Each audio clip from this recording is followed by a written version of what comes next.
ہونے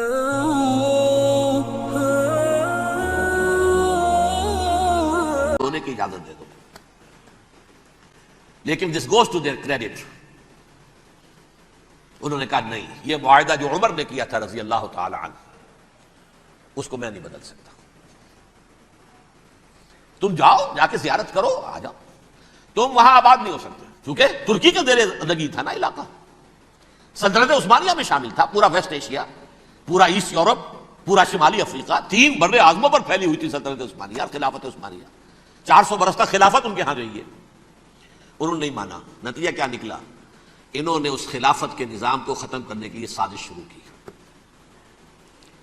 اس سازش کا نتیجہ تھا، اس کو دیکھ کر بھانپ کر ہندوستان میں تحریک خلافت چلی ہے.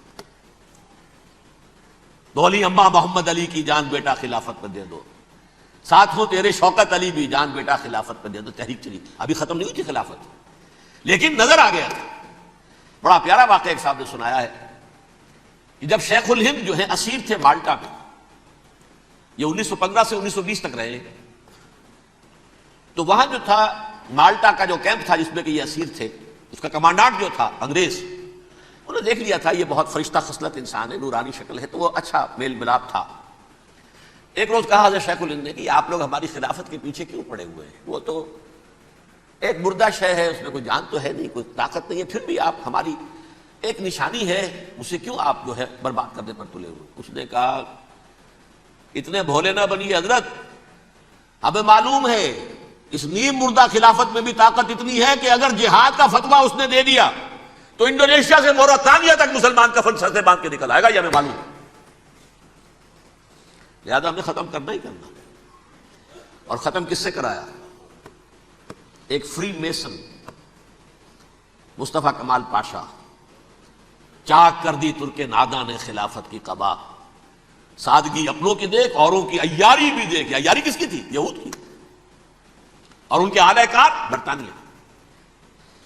ابھی خلافت ختم بھی نہیں ہوئی تھی، برطانیہ کے ذریعے سے 1917 میں بالفور ڈکلیریشن کے ذریعے سے حق حاصل کر لیا کہ ہاں جا کر یہ آباد بھی ہو سکتے ہیں. چونکہ دوسری جنگ عظیم میں سلطنت عثمانیہ ختم ہو گئی تھی، خلافت نام کی تھی، سلطنت تو ختم ہو گئی، ترکی رہ گیا تھا صرف.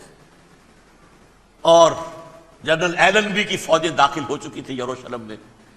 یروشلم پر قبضہ برطانیہ کا ہو چکا تھا، اور قبضہ دلوانے والے برطانیہ کو ہمارے ہندوستان کے مسلمان فوجی بھی تھے.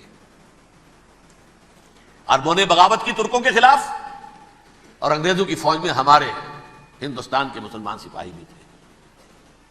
بہرحال اب چونکہ ان کے پاس آ گیا، برطانیہ نے اعلان کر دیا، بالفور ان کا وزیر خارجہ، Jews have a right to settle in Palestine، وہ جائیں آباد ہو سکتے ہیں. یہ 1917 کا اعلان ہے. اس کے بعد جو کچھ انہوں نے طریقے برتے ہیں، اس میں دھن دھوس دھاندلی دھوکہ ہر چیز. مثلا دھن گئے، جناب یہ آپ مکان بیچیں گے؟ اچھا جی لے لیجیے. آپ کیا مانگتے ہیں؟ 10 لاکھ. میں 11 لاکھ دیتا ہوں لیکن کل ہی نکل جائے. آپ پیسے کی کمی تھی نہیں. پورا یورپ کا سرمایہ ان کے پاس، بینکرز کے پاس. زائنسٹ موومنٹ اصل میں بینکرز کی موومنٹ تھی.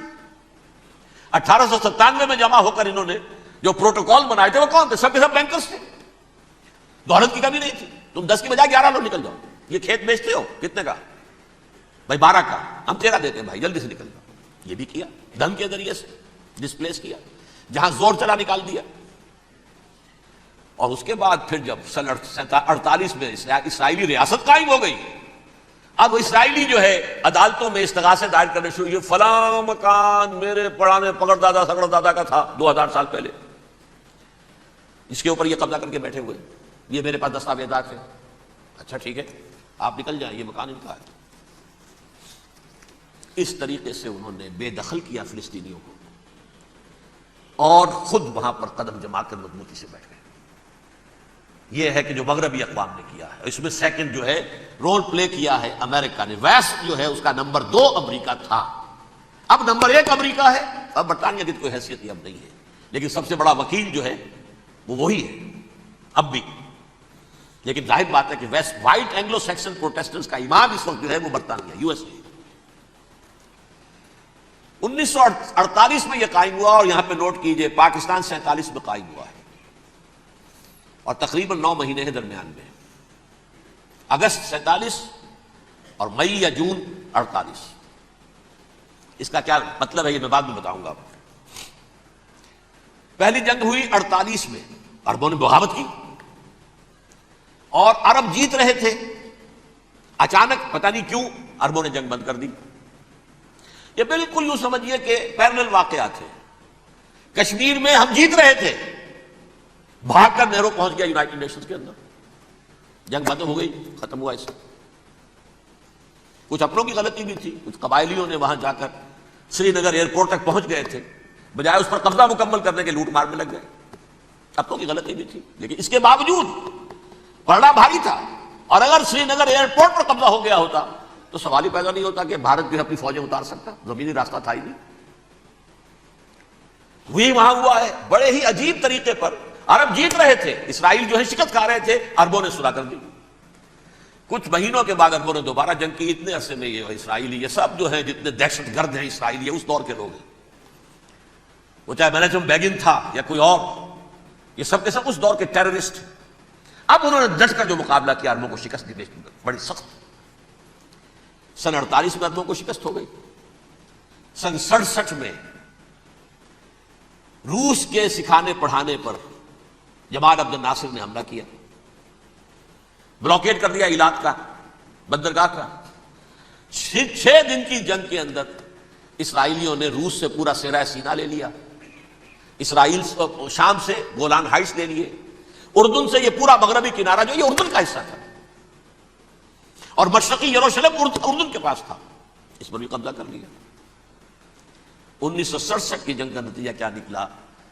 یروشلم پورا کا پورا یہودیوں کے قبضے میں چلا گیا، جو 1948 میں آدھا کر دیا گیا تھا۔ ویسٹرن یروشلم یہ یہودیوں کے پاس، ایسٹرن یروشلم مسلمانوں کے پاس، اور مشرقی یروشلم ہی میں مسجد اقصی ہے اور قبۃ الصخرہ ہے، وہ مسلمانوں کی تحویل میں تھے۔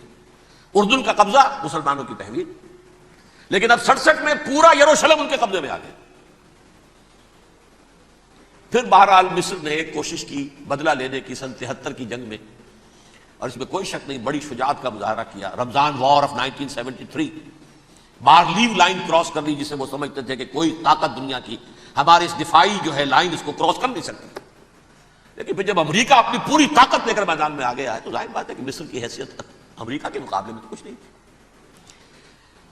یہ ہے میں نے جو مختصر سی تاریخ آپ کے سامنے رکھ دی ہے۔ اب جو اصل مسئلہ ہے سمجھیے، سین کیا ہے، منظر کیا ہے۔ یہ پہلو وہ ہیں بہت سے کہ جو شاید بہت سے حضرات کی نگاہوں میں نہ ہوں، باقی تو یہ تاریخ کے واقعات ہیں، اکثر لوگوں کے علم میں ہوں گے۔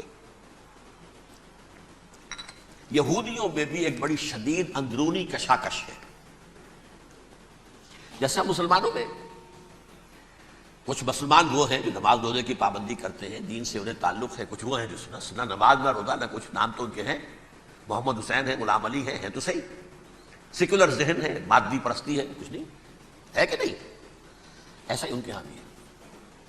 اصل یہودی جو ہے، عملی یہودی، اس کی شکل آپ نے اگر کبھی دیکھی ہو، اس کے سر کے اوپر اونچا ہیٹ ہوتا ہے کالا، ان کی زلفیں لمبی لمبی ہوتی ہیں، خاص طور پر یہ جو ہے گلپٹی کے بال، یہ قلمیں جو ہیں یہ تو لا کے چھلے بنا کر بڑا خوبصورت سا جو ہے وہ ہار بناتے ہیں، لمبا کالا کوٹ پہنا ہوتا ہے، لمبی داڑھی ہوتی ہے۔ یہی وجہ ہے کہ مسلمانوں میں بھی مصر میں جس کی لمبی داڑھی ہوتی تھی، اب کچھ حالات شاید بدل گئے، وہ سمجھتے تھے یہ یہودی ہے، لیکن لمبی داڑھی یہودی رکھتا تھا، مسلمان نہیں۔ مسلمان تو عرب صرف ٹوکن داڑھی رکھتے ہیں یا شیو کرتے ہیں، یا سعودیوں کی طرح صرف کوئی نشان چھوڑتے ہیں، اللہ اللہ خیر سے۔ لمبی داڑھی شعار جو ہے یہودیوں کا ہے۔